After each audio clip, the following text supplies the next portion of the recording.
The explosions had stopped 20 minutes ago. Smoke still rose from the twisted metal that used to be the Veltar research station. Master Sergeant Marcus Chun moved through the wreckage with his rifle ready. His boots crunched on broken glass and scattered alien equipment. "Building secure, Sergeant," called Private Martinez from across the main corridor. "No movement detected." Chun nodded and checked his scanner. The device showed no life signs, but Veltar technology sometimes fooled human sensors. He had learned not to trust the readings completely during his 3 years fighting these aliens. The Veltar looked like giant insects. They had hard shells, 6 arms, and compound eyes that never showed emotion. In all his time fighting them, Chun had never seen one surrender. They fought until they died. They never took prisoners. They never showed mercy. Sergeant Chen called Corporal Williams from deeper in the facility. "You need to see this." Chun followed the voice through a damaged doorway. The room beyond was different from the rest of the station. The walls were a soft blue color instead of the usual gray metal. Strange symbols covered the surfaces.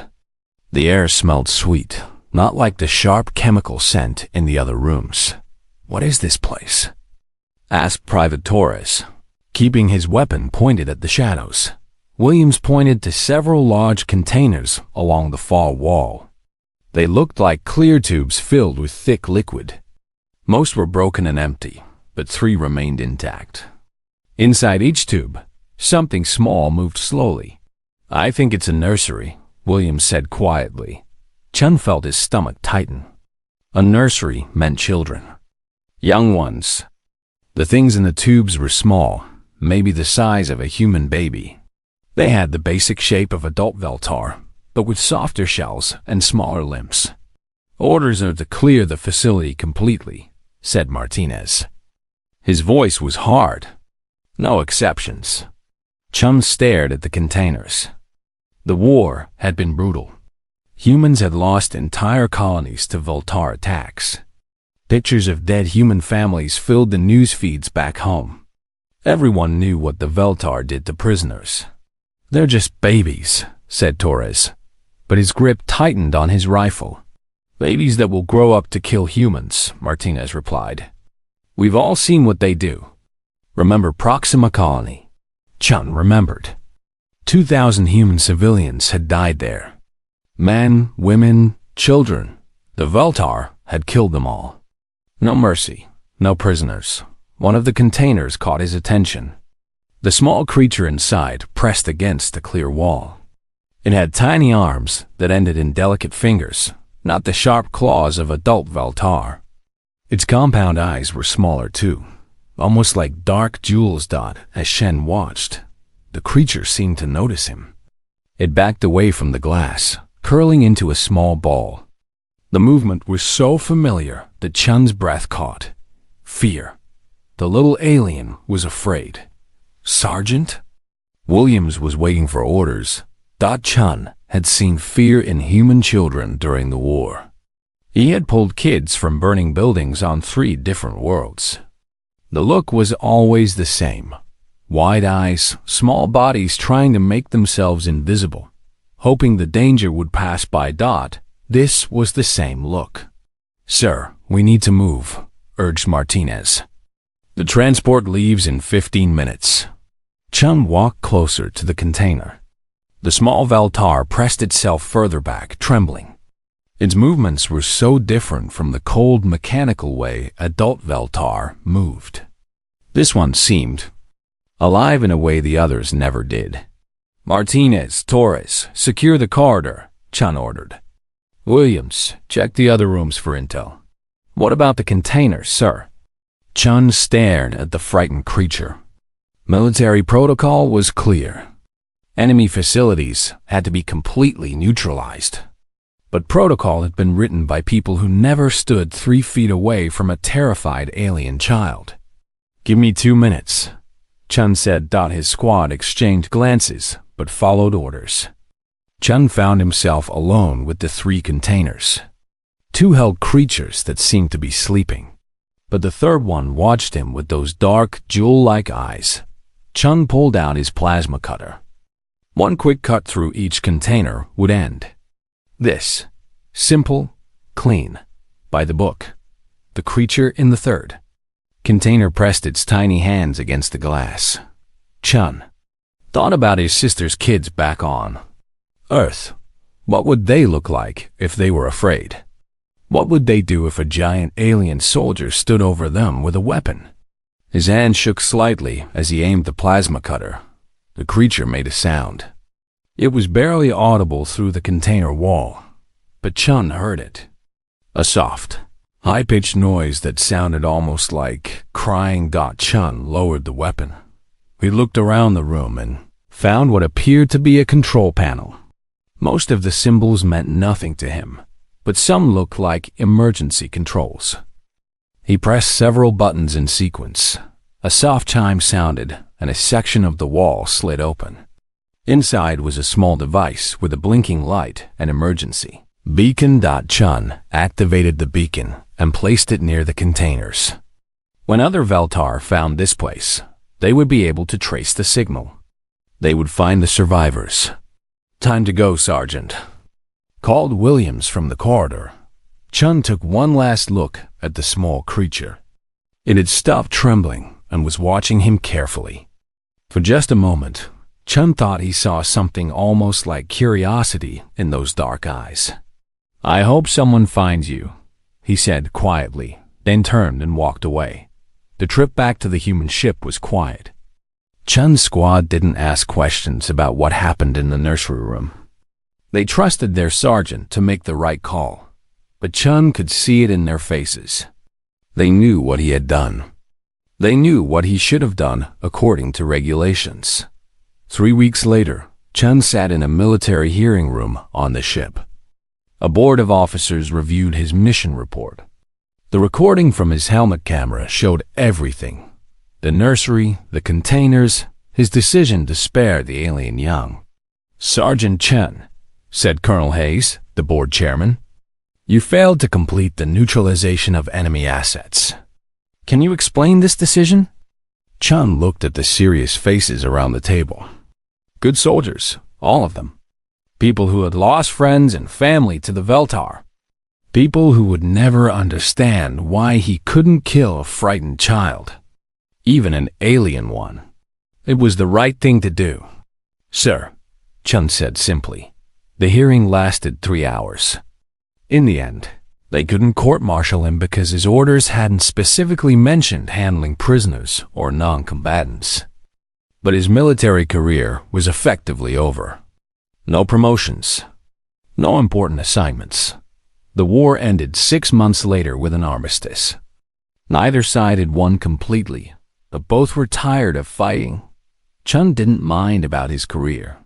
Every time he closed his eyes, he saw those dark jewel eyes looking at him through the glass.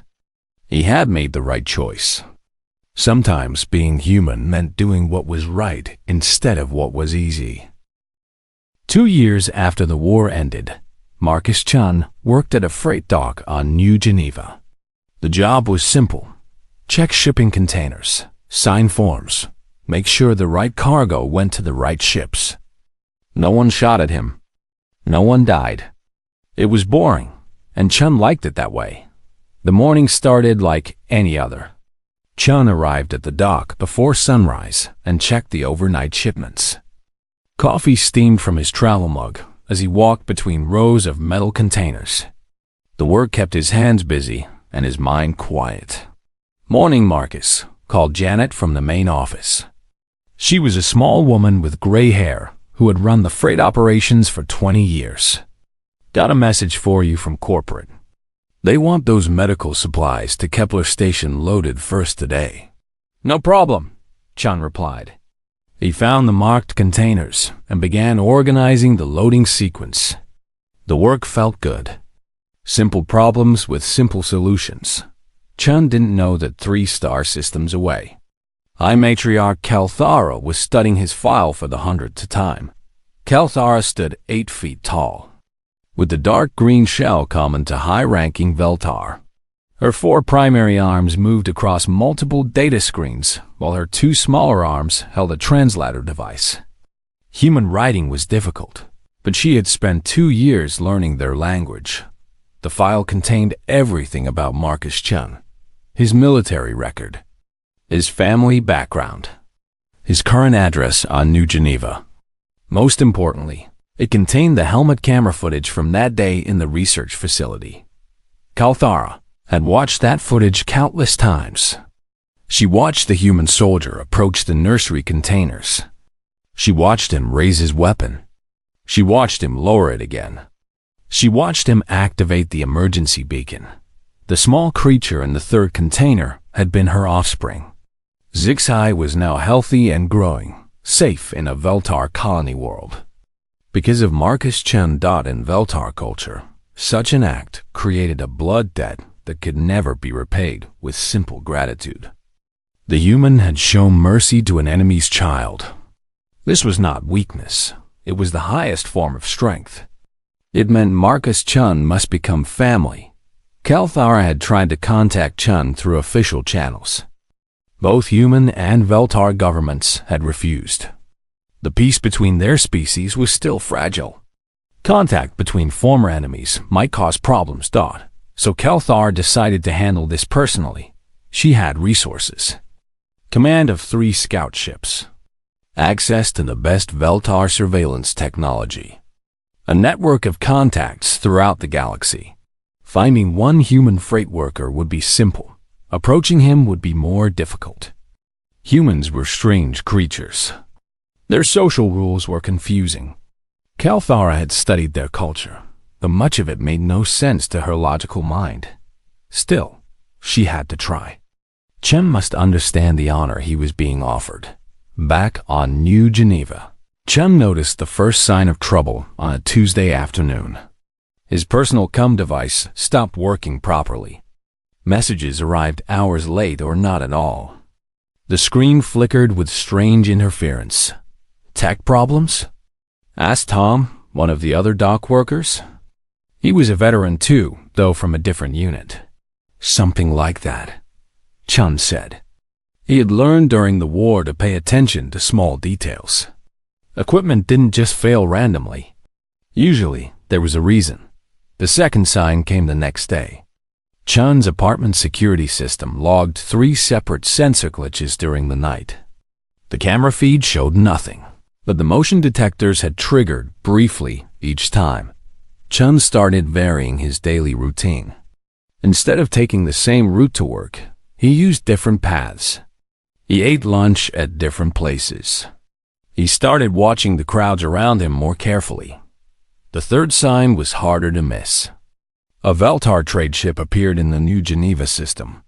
Trade ships were legal under the peace treaty, but this one stayed longer than normal. It requested docking permission, then canceled the request. It moved to different orbital positions every few hours. "You seem nervous lately," Janet commented as Chun checked the morning cargo manifest. "Everything okay?" "Just adjusting to civilian life," Chun lied. In truth, his old military instincts were screaming warnings. Someone was watching him. Someone was learning his patterns. Kalthara studied the surveillance data from her ship. Human behavior was very different from Veltar behavior. Chun showed what her cultural files called pack protective instincts. He helped weaker humans at the dock. He gave food to a homeless human who lived near the freight terminal. He spoke gently to Janet when she seemed tired or stressed. These behaviors confused Kalthara. In Veltar society, the strong took what they needed from the weak. But Chun seemed to do the opposite. He gave his strength to others. This was either the mark of a very weak creature or a very strong one. Given what he had done for SciFi, Kalthara believed it was strength. She decided to test this theory. On Friday evening, Chun stayed late to finish loading a priority shipment. The dock was quiet and most of the workers had gone home.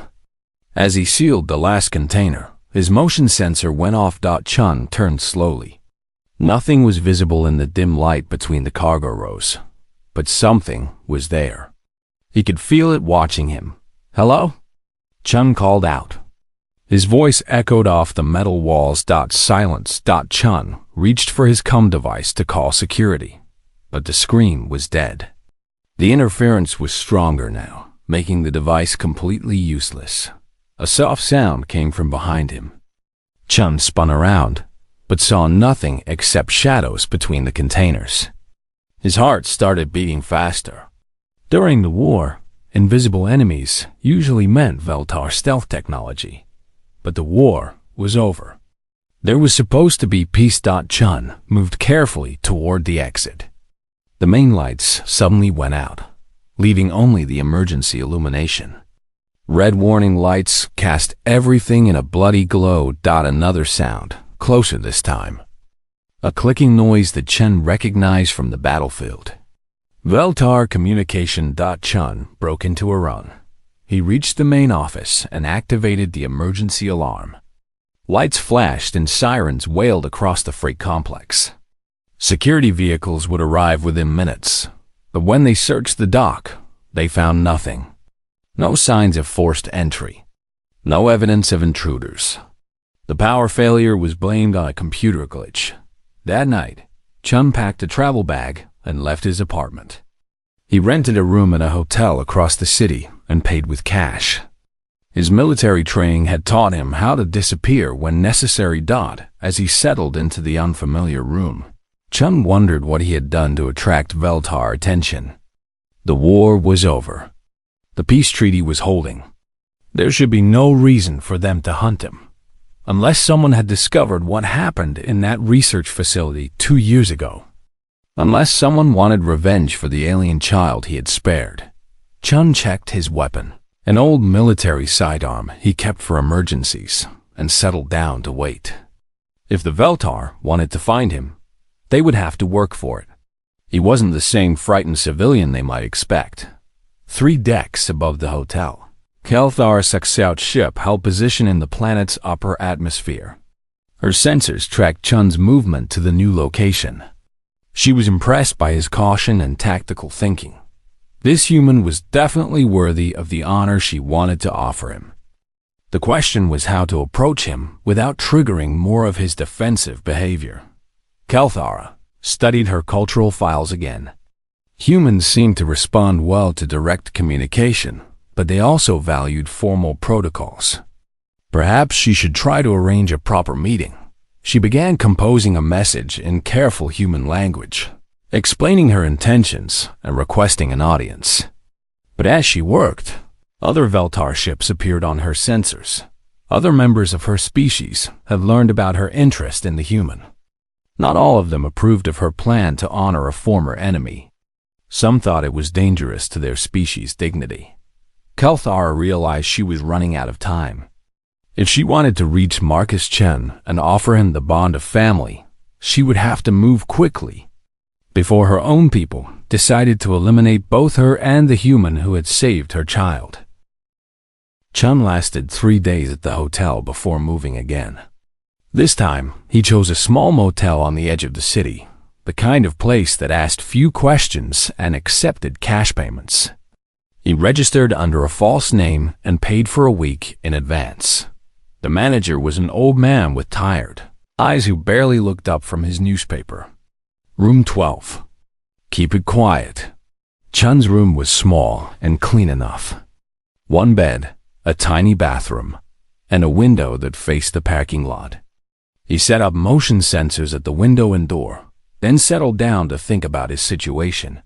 Someone definitely wanted him. The question was why, and what they planned to do when they found him. His old unit might have answers. Chun activated a secure comm channel he had hoped never to use again. After several minutes of encrypted routing, a familiar voice answered. Well, Marcus Chun, thought you were done with all this military stuff.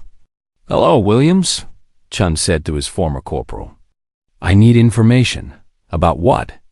Have you heard any chatter about Veltar activity near human colonies? Anything unusual? There was a pause. Why are you asking? Chun explained about the surveillance, the equipment failures, and the incident at the freight dock. Williams listened without interruption. "That does sound like Veltar stealth tech," Williams said finally. "But officially, there's no hostile activity reported. The peace is holding. What about unofficially?" Another pause.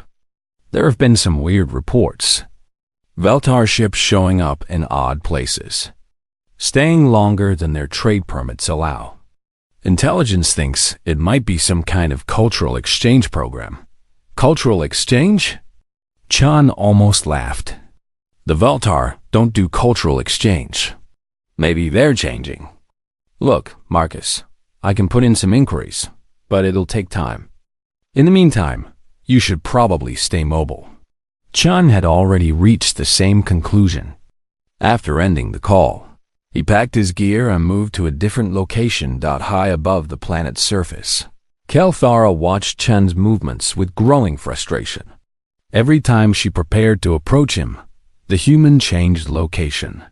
His behavior patterns made no sense according to her cultural files. The file said humans valued stable territories and regular routines. But this human moved constantly, never staying in one place for more than a few days. He avoided crowded areas and chose locations with multiple exit routes. Kelthara realized she was dealing with a human who had military training. This changed everything. She tried sending a formal communication through official channels again. The message was polite and followed proper diplomatic protocols. It requested a meeting to discuss matters of mutual honor and family bonds. The message was blocked by human bureaucrats who were concerned about maintaining the peace treaty. Growing desperate, Kelthara decided to take more direct action. She would approach Chun personally, without involving governments or official channels. But first, she needed to understand him better. Using advanced Veltar scanning technology, she began observing Chun's daily activities. The results confused her even more. When Chun bought food, he always purchased extra and gave it to homeless humans near the markets. According to Veltar understanding, this was either a dominance display or a way of marking territory. But Chun showed no signs of trying to control these humans. He simply helped them and moved on. When a young human female at one of Chun's hotels was threatened by an aggressive male, Chun intervened without any apparent benefit to himself. The female was not part of his family group or military unit. Yet he risked physical harm to protect her. Kelthara's cultural files had no explanation for such behavior. In Veltar society, individuals helped others only when it served their own interests or family bonds. But Chun seemed to help random strangers for no logical reason. This suggested that Chun was either mentally deficient or operating according to social rules that Kelthara didn't understand. Given his military record and tactical skills, mental deficiency seemed unlikely, which meant human social behavior was far more complex than Veltar analysts had realized. Kelthara decided she needed to observe Chun more closely. She activated her personal cloaking device and entered the planet's atmosphere. Chun felt the change immediately. His motion sensors began triggering more frequently. Electronic devices near him started malfunctioning at random intervals. The air itself seemed to carry a subtle electrical charge that made his skin tingle. These were signs of close-range Veltar stealth technology. Whoever was hunting him had moved from long distance surveillance to active stalking. Chun bought additional weapons and equipment from black market dealers. A portable scanner that could detect cloaking fields, emergency medical supplies, extra ammunition. He also acquired false identification documents and prepared multiple escape routes off-planet. If the Veltar wanted to play hunter and prey, Chun was ready to make the game interesting. Kelthara's first close encounter with Chun happened at a spaceport cafe. She sat at a table 15 feet away, cloaked and invisible, watching him eat breakfast. Chun's behavior fascinated her. He ate slowly and carefully, constantly scanning the area around him. His body language showed alertness without fear. When the server accidentally spilled coffee near his table, Chun helped clean it up without being asked. Such kindness toward a stranger who had made a mistake was unthinkable in Veltar culture. Mistakes were punished, not forgiven. Yet Chun treated the incident as though helping others was natural. Kelthara was beginning to understand why Chun had spared Zixai. This human didn't show mercy because it was strategically useful. He showed mercy because it was simply how he lived his life. This realization made her more determined than ever to bring Chun into her family. Such rare virtue should be honored and protected. But as she followed him through the spaceport, other Veltar appeared on her sensors. 3 ships had entered the system during the night. Ships belonging to the warrior caste, who viewed Kelthara's mission as dangerous to Veltar dignity. They believed that honoring a human, even one who had saved a Veltar child, sent the wrong message to other species. Kelthara received a coded transmission from the lead ship. Withdraw immediately. This human will be eliminated to prevent cultural contamination. Kelthara felt a surge of anger. These fools didn't understand what Chun represented. They wanted to kill him simply because he had shown qualities that Veltar culture couldn't recognize. She sent back her own message. I claim first right of contact. This human is under my protection until formal challenge is issued. The response was immediate. Formal challenge accepted.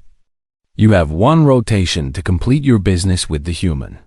Then we complete ours. 1 rotation meant roughly 24 human hours. Kelthara had to reach Chun, explain the situation, and convince him to accept her protection before the warrior caste arrived to kill them both. Chun sensed the change in his situation before he understood what was happening. The single presence he had been tracking was joined by others. His portable scanner detected multiple cloaking signatures around the spaceport. Whatever was hunting him had just become a group effort. Chun abandoned his planned departure and instead moved deeper into the spaceport's maintenance sections.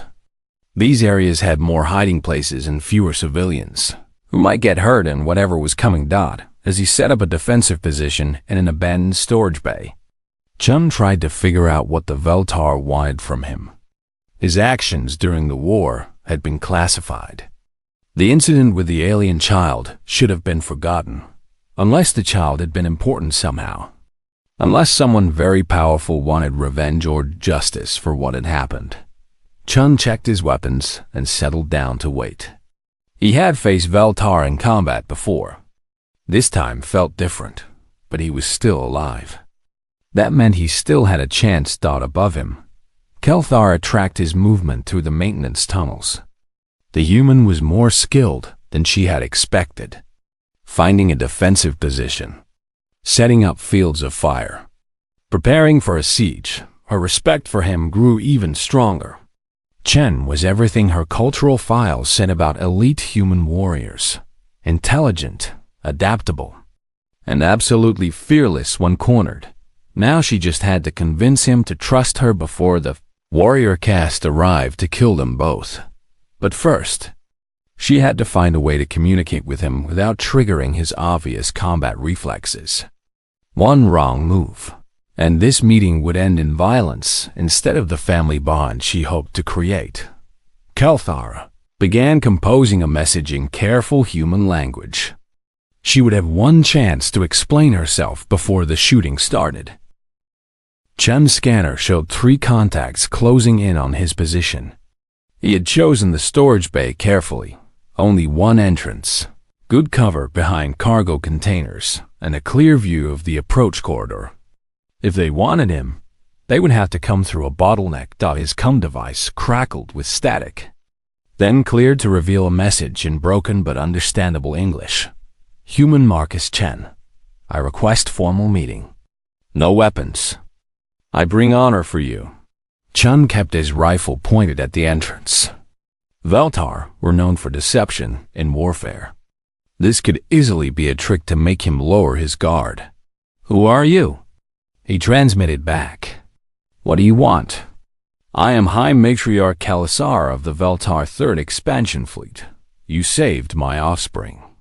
I come to offer blood bond of family. Chun felt his world shift. Offspring. The small creature in the research facility had been someone's child. Someone important for command of fleet. The war is over, Chun replied. I'm not a soldier anymore. War is over. Honor debt is not. Please allow meeting. Others come soon.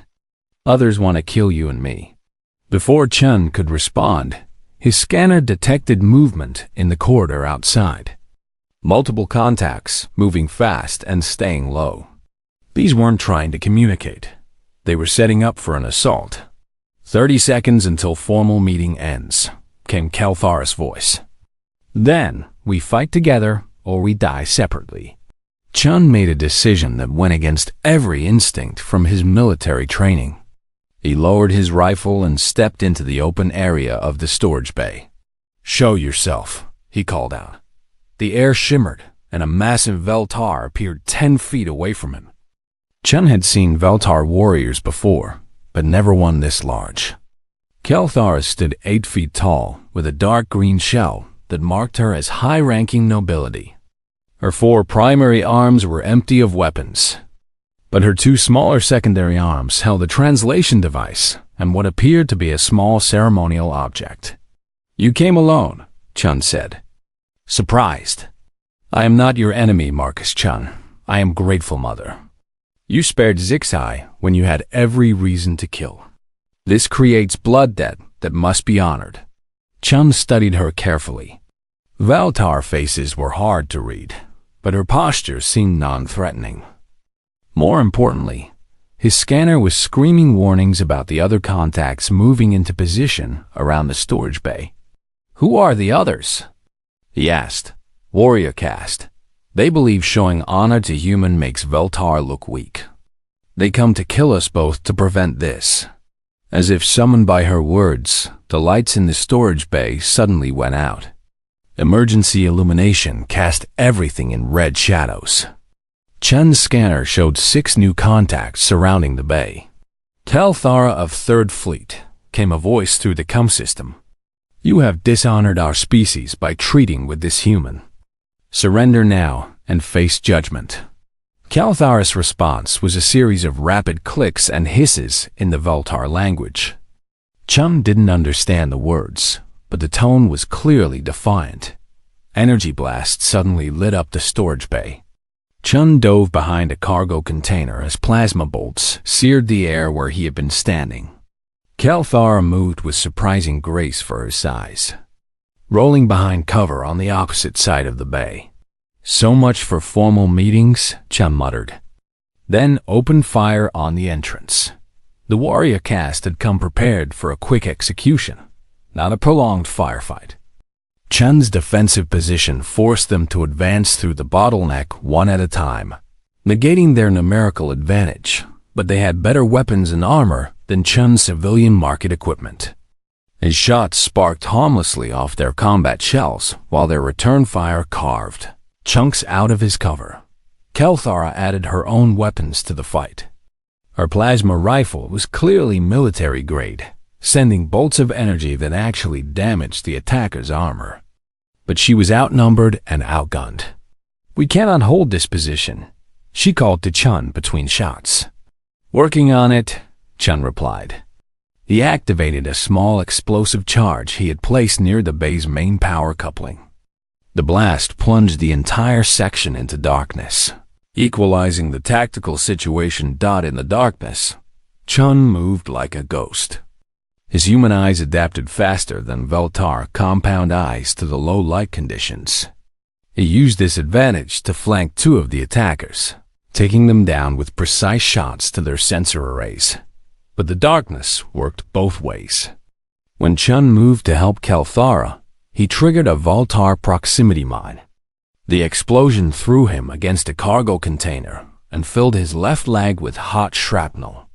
Chun gritted his teeth against the pain and kept firing. Blood was soaking through his pants, but the wounds weren't immediately life-threatening. Kalthara saw him fall and made a decision that would have shocked her own species.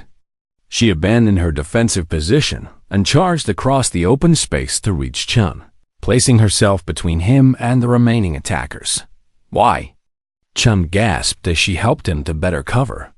"I'm just a human." "You are the human who saved my child," she replied, checking his wounds. "This makes you family. Family protects family." Chun pulled out his last medical kit and pressed it into her hands. "Use this on yourself. You're bleeding too." Kalthara stared at the medical supplies. Chun was wounded and outnumbered, yet he was offering his medical aid to her. In Veltar culture, the wounded looked after themselves first. But this human was giving away his own supplies to help an alien who had brought danger to his life. "I begin to understand," she said quietly, "why you showed mercy to HFY." The remaining attackers regrouped for a final assault. Chun and Kalthara had maybe 2 minutes before the warrior caste overwhelmed their position. "Can you contact your ship?" Chun asked. "Signal is blocked. Warrior caste jamming technology." Chun thought quickly. "What about the spaceport emergency systems? If we can trigger a station-wide alert, security will respond. How do we reach emergency controls from here?" Chun pointed to an access panel high on the wall. "Maintenance shaft. Leads to the central control room. You cannot climb with that leg wound. Then you go. I'll hold them here as long as I can." Kalthara stared at him again. He was offering to sacrifice himself so she could escape and complete their mission. This level of tactical cooperation between species was unheard of in Veltar experience. "We go together," she decided. "You provide covering fire while I climb. Then I help you up." It was a desperate plan, but it worked. Chun's accurate shooting forced the attackers to keep their heads down while Kalthara reached the access panel. Then she lowered a cable and hauled Chun up. Despite his injured leg, the maintenance shaft was barely large enough for both of them. They crawled through the narrow space as energy blasts scorched the opening behind them. "Why are they so determined to kill you?" Chun asked as they moved. "Because I want to make you family. To give you status equal to high Veltar nobility. They fear this sets bad precedent. What if I don't want to be Veltar nobility?" Kalthara paused in her crawling. "This possibility had not occurred to me." "You refuse this honor?" "I don't refuse it. But there might be a better way." They reached the control room and triggered the emergency alerts. Station security would arrive within minutes. The warrior caste would have to withdraw or face arrest by neutral authorities. As sirens wailed throughout the spaceport. Chun and Kalthara sat against the wall of the control room. Both wounded but alive. "What better way do you speak of?" Kalthara asked. Chun thought the alien child in the container. About the fear in those dark eyes. About the mercy he had shown without thinking, simply because it felt right. What if we could teach both our species to protect children like HFY? What if mercy wasn't rare anymore? Kalthara's compound eyes studied him carefully. "You speak of changing the nature of war itself. The war is over. Maybe it's time to change what comes next." Outside, security forces were engaging the remaining warrior caste attackers. The immediate danger was passing. But Chun realized that a much larger challenge was just beginning. He had survived the hunt. Now he had to figure out how to turn an enemy into an ally, and how to build something better from the ashes of war. Kalthara seemed to be thinking similar thoughts. "This idea of yours, teaching mercy to warriors, it would be difficult. The best ideas usually are," Chun replied. They sat together in the dim control room. A wounded human and a Veltar matriarch, planning something that neither of their species had ever attempted before. The medical center on New Geneva was not designed for treating Veltar patients, but the doctors did their best. Chun's leg wounds required surgery to remove all the shrapnel. while Kelthara's injuries were treated with human medical equipment that barely worked on her alien physiology. They shared a recovery room at Chun's request. The doctors thought it was strange, but Chun insisted that he and Kelthara had important business to discuss. "The warrior caste will send more hunters," Kelthara said from her medical bed. "They view my actions as dangerous to Veltar honor." Chun was reviewing files on his tablet, preparing for a conversation that would either change everything or get them both killed. What if we made sure they couldn't ignore the results? "Explain." Chun showed her the tablet screen. Incident reports from the last year. Human colonies attacked by raiders. Veltar trade stations raided by pirates. Civilian casualties on both sides. Kelthara studied the data. These attacks are by independent groups, not official military actions. Exactly. The war is over, but the killing continues. Both our governments are too proud to work together, so innocent people suffer. You propose we act without government approval? I propose we show them what cooperation looks like. Chun switched to another file. Military records from the war. Every time human and Veltar forces fought, the casualties were enormous. But look at this. The new data showed several incidents where combined human and Veltar forces had worked together against common threats. Pirates, rogue systems, natural disasters. In every case, the mixed units had performed better than either species alone. Human tactical flexibility combined with Veltar strength and technology, Chun continued. We cover each other's weaknesses. Kelthara was silent for several minutes, processing the implications. You speak of permanent alliance, not just between us, but between our species. I speak of protecting people like Zixai. Your child, my sister's kids back on Earth. Any child caught in the middle of conflicts they didn't create. Chun pulled up one more file. Remember what you said about blood bonds? About family protecting family? Yes. What if we expanded that definition? What if family included anyone who couldn't protect themselves? Kelthara's understanding of human culture was still limited, but she was beginning to see the scope of Chun's vision. You want to create a military force dedicated to protecting civilians. All civilians, regardless of species. A joint force. Human and Veltar working together. With rules that both species can respect, but focused on preserving life instead of taking it. The idea was radical beyond anything either of their cultures had attempted. But Kelthara found herself drawn to it. Her own species values strength and honor above all else. What greater honor could there be than protecting those who could not protect themselves? How do we begin such a thing? She asked. Chun smiled for the first time since this hunt had begun. We start small. You have command of 3 scout ships, right? Yes. I have contacts among human security companies. Private military contractors who work for colonies that can't afford full military protection. You propose to hire human mercenaries? I propose to hire human protectors and combine them with your Veltar forces. Create a mixed unit and see how it works in practice. Over the next 3 days, Chun and Kelthara planned the details. They would form a small rapid response force, 6 humans and 6 Veltar, operating from Kelthara's fastest scout ship. Their mission would be simple. Respond to distress calls from civilian targets of any species. The humans would provide tactical flexibility and cultural understanding. The Veltar would provide technology and firepower. Most importantly, both groups would operate under strict rules of engagement that prioritized saving lives over defeating enemies. What do we call this unit?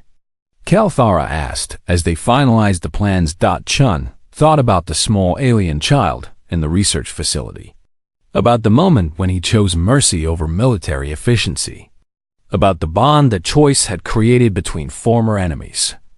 The Guardian Corps, he said. We guard those who cannot guard themselves. The first mission came within 2 weeks. Pirates had attacked a civilian transport in the neutral zone between human and Veltar space. The ship carried refugees from a failed colony, families from 6 different species, including humans and Veltar. The Guardian Corps responded faster than either government could organize official rescue operations. Chun led the human team aboard the pirate ship while Kalthar's Veltar forces secured the refugee transport. Working together, they rescued all the civilians and captured most of the pirates alive, an outcome that surprised everyone involved. Usually these situations end with everyone dead except the pirates, said Captain Morrison, the human freighter captain whose ship had originally detected the distress call. How did you manage to save everyone? We had different priorities, Chun explained. Instead of trying to punish the pirates, we focused on protecting the civilians. The rescue made news throughout the local systems. A joint human Veltar force had saved 6 different species from certain death, working together as smoothly as if they had trained together for years. More importantly, the surviving pirates reported that the Guardian Corps had treated them with unusual mercy. Instead of executing them or torturing them for information, they had provided medical care for wounded pirates and fair treatment for prisoners. This is not how either humans or Veltar normally conduct warfare, said one pirate during interrogation.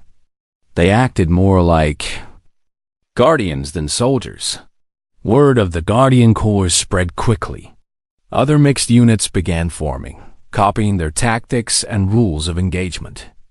Human colonies requested Veltar technical support. Veltar trade stations hired human security advisors. 6 months after that first mission, Chun found himself standing in a conference room aboard a massive space station in the neutral zone. Representatives from 12 different species sat around a circular table, discussing the formation of an official civilian protection alliance. The Guardian Corps has responded to 47 emergency calls, reported Admiral Sarah Kim, representing the human military. Casualty rates in these incidents have dropped by 80% compared to traditional military responses. More significant, added Veltal war leader Dexmar, is the change in how civilian populations view our species. Fear is being replaced by trust. Chun listened to the formal presentations with mixed feelings. Success was wonderful, but it also meant bureaucracy and politics. The simple mission of protecting civilians was becoming complicated by government involvement. The question before us, continued Admiral Kim, is whether to formalize these arrangements into official treaties. Chun stood up to address the assembly. With respect to all the representatives here, I think we're missing the point. The room fell silent. Chun wasn't officially a diplomat or military leader anymore, but his role in creating the Guardian Corps gave him status that few could challenge. This isn't about treaties or formal alliances, Chun continued. It's about recognizing that some things are more important than species boundaries. Children are more important than politics. Families are more important than trade disputes. He gestured toward a wall screen that showed images from Guardian Corps missions. Humans in Veltar working together to rescue survivors from a mining accident. Mixed species medical teams treating wounded civilians after a terrorist attack. Children from 6 different species playing together in a refugee camp, protected by Guardian forces. Every one of these pictures exists because someone decided that protecting life was more important than following traditional rules. If we turn this into another layer of government bureaucracy, we'll lose the very thing that makes it work. Talthar rose from her position at the table. Marcus Chen speaks wisdom. The Guardian Corps succeeds because it operates on simple principles that all species can understand. Protect the innocent. Show mercy to enemies. Value life above victory. The debate continued for hours, but the outcome was never in doubt. The Civilian Protection Alliance was officially formed, but with minimal bureaucratic structure. Individual Guardian Corps units would continue operating independently, bound only by shared principles and mutual support agreements. Chen and Kalthara left the conference together. Walking through the station's civilian quarters, where families from dozens of different species lived and worked side by side. "Do you think it will last?" Chen asked. "Some things endure because they serve a greater purpose," Kalthara replied. "What we have built serves the greatest purpose of all." They stopped at an observation window that looked out on the space around the station.